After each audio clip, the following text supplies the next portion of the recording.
Hey everybody, today we are working on making an outdoor kitchen island with a insert grill and a granite countertop with a tile finish all the way around. My measurements are about 116 by 24 inches as far as the size and the depth, and we're gonna go through each piece together and let's get started. So I think I've got all my tools out here that I need. I've got my multi-purpose tool, which will be used for the ceiling. So we're gonna do some custom shiplap with a stain finish.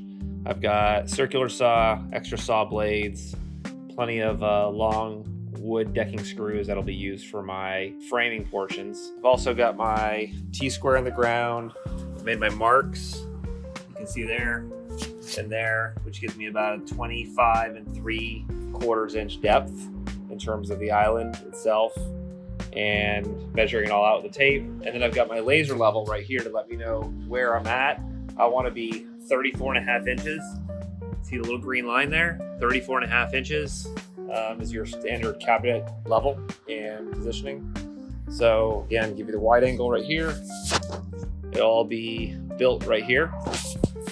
Then I've got my 2x4s for my base and my framing, 2x4 by 12s for my studs, hardy planks for the exterior facing outside for that are cement board. I've got my cement board over here as well, which is going to be used for the surrounding wraparound, and then I'll have a tile finish. And then I've got my chop saw all set up, ready to do my cuts, and 2x4s ready to go as well.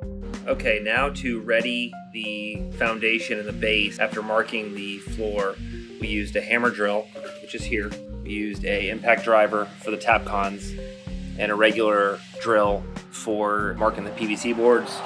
We've got 4 PVC boards that all have 5 tap cons, and they're all zero strength. This way, this will sit protection. And the main reason why we're doing this is for drainage, so that when we build our frame, we don't have any issues about any water getting stuck underneath for absorption and to prevent long-term issues. So that's our next step in the process. So here we are right now, framing in our outdoor kitchen island. So far we've framed it, we've got our measurements done, and most of our studs in place. There's 16 on center on the back, which we're gonna cover on the back side with some hardy trim boards. Then we're gonna go ahead and use our framing tool. This is a really easy tool, easily bought at Home Depot, Lowe's, and we've got our nail gun, our safety glasses for safety reasons. Go ahead and get our next nail thing in here as well.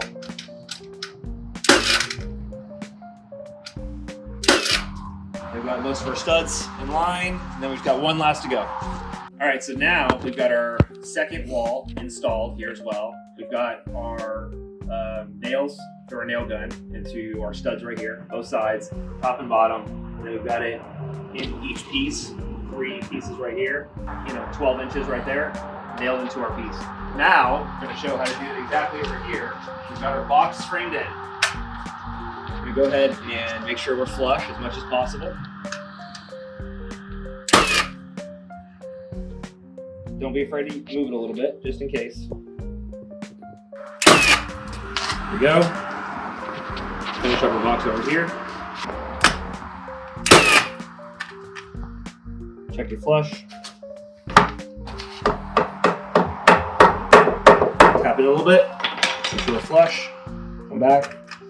Hold steady, and we're out of nails. So we've got our first nail in there right there. Then we're gonna go and attach about 12 inches off. Make sure we're flush on the side. Now we've got our third wall installed, and we're ready to keep going for our next piece, finish the front. And then we got our subframing done, which we wanna have at 2 levels because we're gonna have our grill insert right around this area, and we're gonna have different protocols right there with some steel studs and some fire blocking and fireproof insulation. Let's go.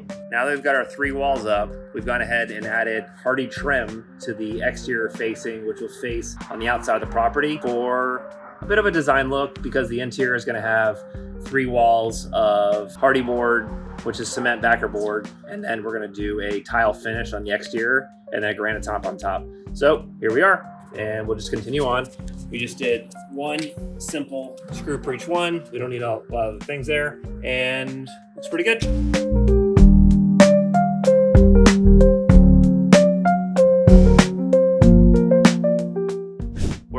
back at our outdoor kitchen project and had to make a few adjustments along the way.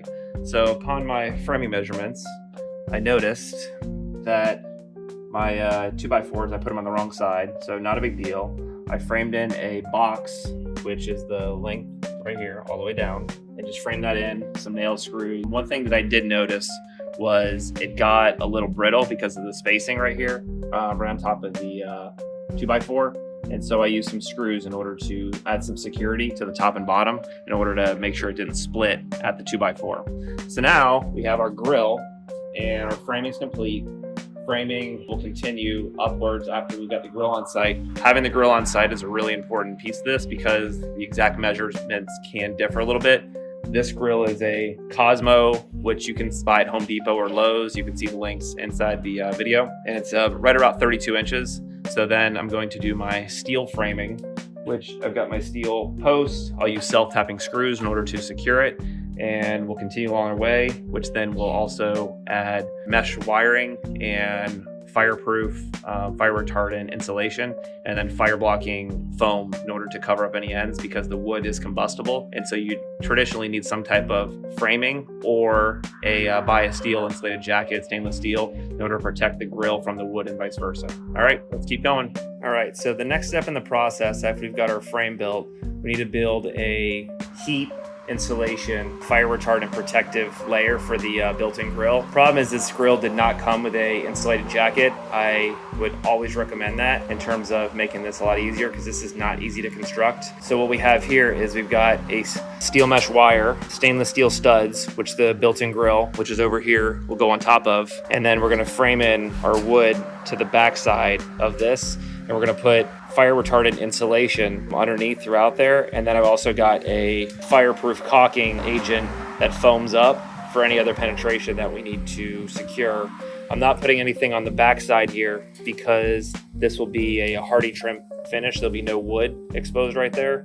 And on the front side as well, because that's where the grill is going to hang out as well, so there's no exposure, and as heat rises it won't become an issue from a safety perspective. Other than that, we've got some stainless steel self-tapping screws to secure our metal studs after using our snippers in terms of snipping both the metal mesh, and then also as a safety precaution, definitely want to have a pair of good safety gloves. I like the Milwaukee ones, and they protected my thumbs and my skin from getting any cuts and bruises. So other than that, that's where we are right now, and we'll continue our progress as we continue to frame and build our outdoor kitchen island.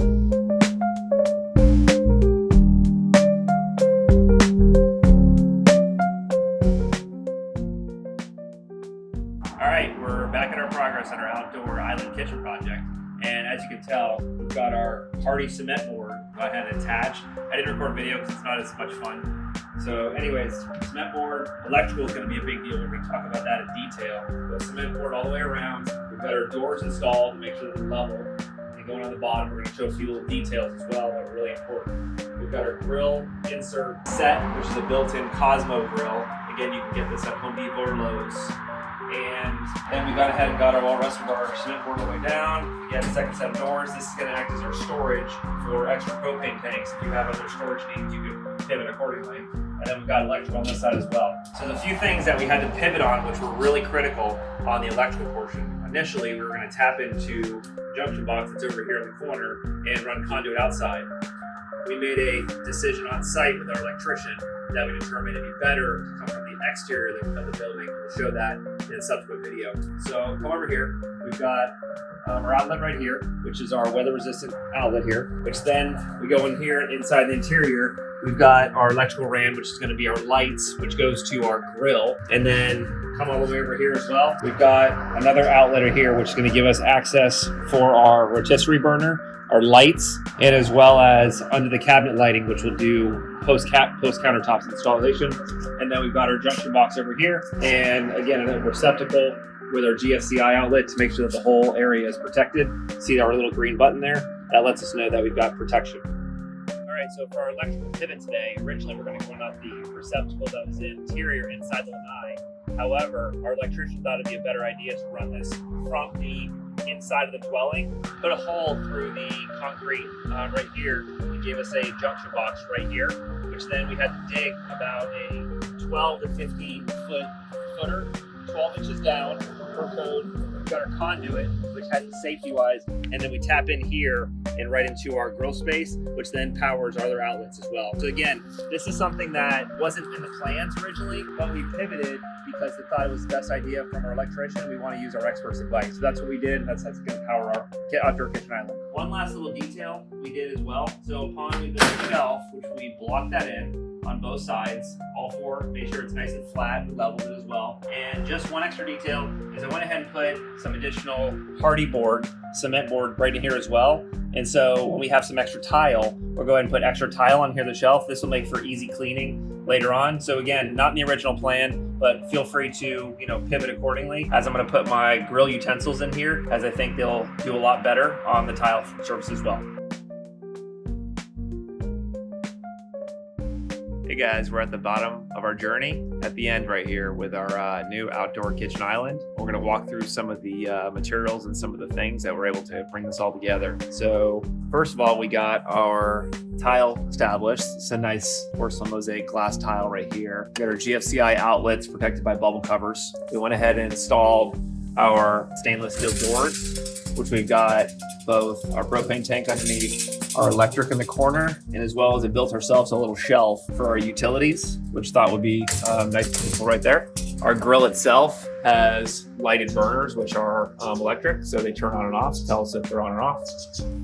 Grill itself has lighting inside. This is a Cosmo grill you can get at Lowe's or Home Depot. We went ahead and put in some under the cabinet lights, under the countertops, granite countertops to finish because we want granite for an outdoor island. It's better for the weather elements. Then while we were doing our project, a change that we made in here was we went ahead and installed a second set of doors, which acts as storage for our additional propane tanks versus having them out in the open within our nice framed stainless steel doors. And then again, under the cabinet lights right here.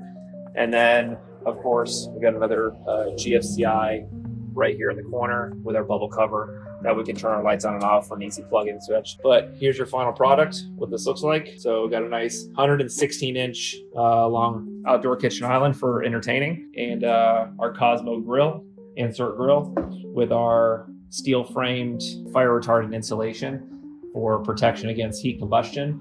And that's our end product. So really fun project, and look forward to doing yours. Thanks.